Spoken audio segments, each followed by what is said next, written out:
One of the joys of being a basketball fan is keeping up with the trends in the industry. And with that said, we will be discussing the biggest NBA draft busts of all time in this video. There's always a team or two that would miss out completely on the boat as the NBA draft rolls out. This happens and everyone is aware of that fact. Every fan's biggest fear with a high draft pick is that the club may eventually create a great player and end up losing out entirely on years to come. Before we continue, please subscribe to our YouTube channel if you're joining us for the first time. Click on the bell to turn on notifications and be ready for all of our upcoming and trendy videos. Without further ado, let's dive into the biggest draft busts of all time in the NBA. Here we go. Number 10. Barry Carroll of the Golden State Warriors in 1980.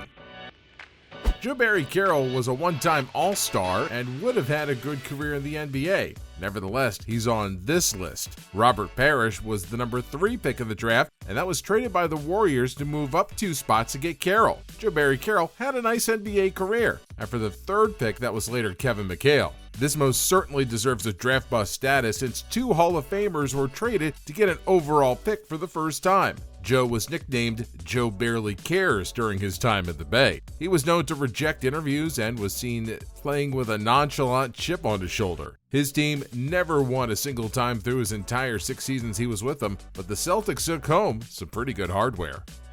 Number 9. Michael Olowokandi of the LA Clippers, 1998.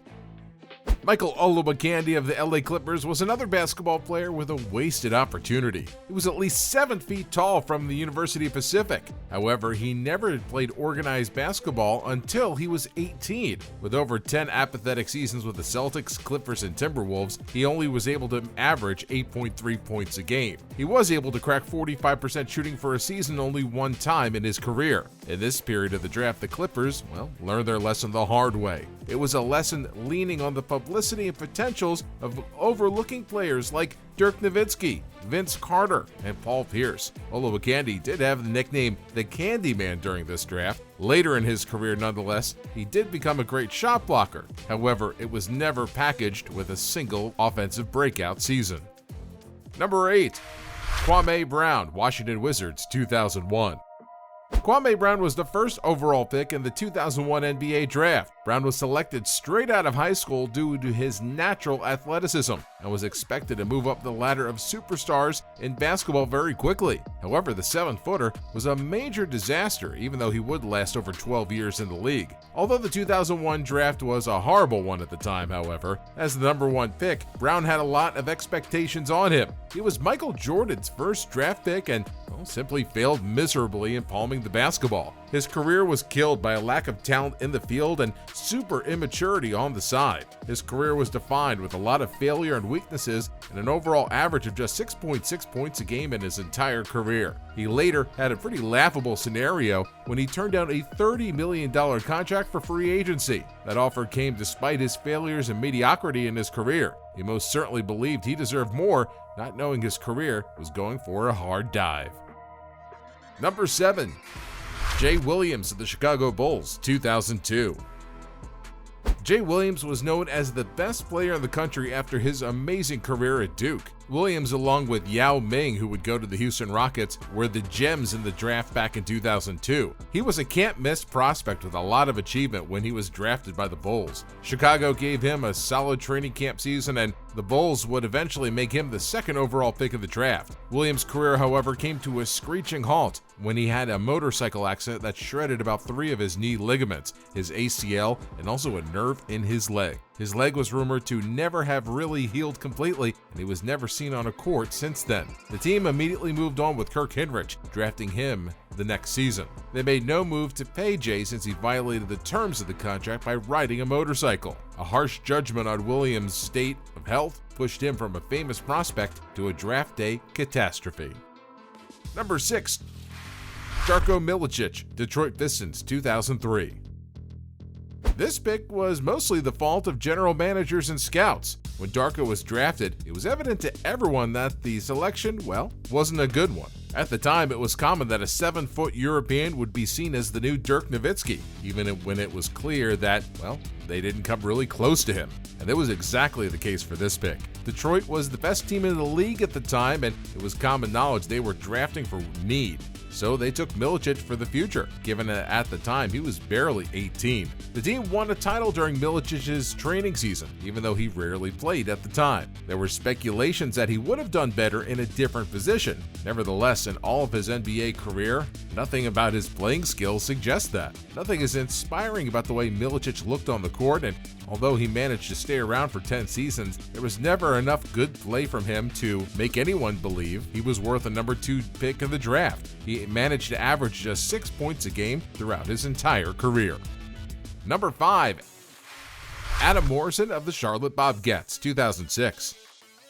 Adam Morrison is known widely as the man who refused to shower, and just like his hygiene, his shooting skills had nothing NBA written on it. He lost his job during his rookie season due to his inability to make a basket and his bad defense mechanisms. In 2006, however, the Charlotte Bobcats made Morrison the overall 3rd pick in the draft. Maybe they saw something in him that no one ever did, or they were most likely dreaming of seeing him in his former glory from back in college. In 2007, Adam became injured, and the Bobcats ended up trading him to the LA Lakers. The rest of the career was spent on the bench in Los Angeles. He was a bench player until his release after the 2010 season.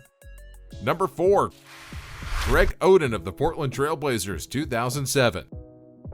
And as for the 2007 draft, there was a huge deliberation on who should be selected first, Kevin Durant or Greg Oden. The Trailblazers later went for Oden, which, well, was nobody's fault. Greg wouldn't have been on this list if not for the knee injury he encountered in his career. The injury halted his playing career just 105 games later in his 6 entire seasons. However, he didn't play in 3 out of those 6 seasons. The Portland Trailblazers were aware of the ongoing concerns surrounding Oden's knees and most likely thought he was a better option against Durant, a National College Player of the Year. Portland eventually picked Oden since he had the potential of becoming a once-in-a-generation type of player, and scouts had been praising him since his high school days. They overlooked the possibility of the greatest player of all time to go for Greg Oden. An injury to the knee was the beginning of Greg's downfall, and he was out of the league shortly thereafter. Since his dominance in the national spotlight, he had managed to bag one injury after another. During his college days in Ohio State, Oden had broken a hand, but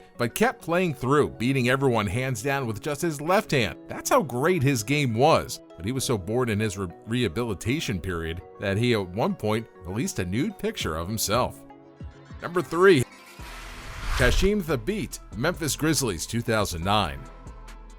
Back in 2009, the Memphis Grizzlies would draft Hasheem Thabeet number 2 overall. Scouts and the general manager were all about his potential since he was 7'3". However, little did they know that Thabeet was just another 7'3" guy with absolutely no skills or potential in the game. He had no single talent to make him a superstar in the NBA as many had predicted. His physical presence was only that of the huge man in the game and nothing more. Less than a year after his pick, he was sent to the Memphis developmental team, giving him the title of the highest pick to be sent to the league at the time.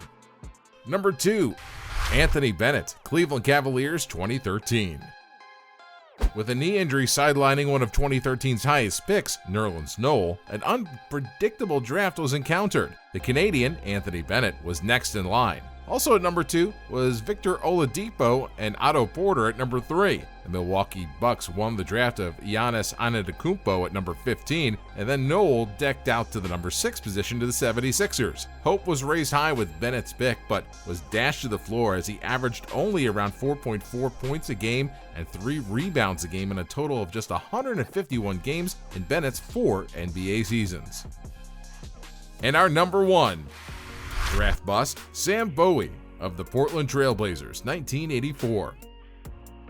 Stress fractures to Bowie's legs made him miss out on one full Kentucky season. This brought some doubts if his 7'1" height could help him pull off an NBA career or if it was just another character to his frame. Unfortunately for the Portland Trail Blazers, he proved to be the latter, managing just 139 games of Portland in about 5 years, another 4 years later with the New Jersey Nets. Sadly, however, another guy you might have heard of, Michael Jordan, was drafted that year 3rd overall, and he completely took all of the shine from Sam Bowie. Anyway, guys, that's it for me today. If there are other draft busts you may think I have missed, be sure to comment down below and I'll include it in a later video. If you love this video and you want to see more just like it, be sure to give us a like, and do not forget to subscribe and hit that bell. That's it for me, guys. Hope you have a wonderful rest of your day. I'll see you in the next video.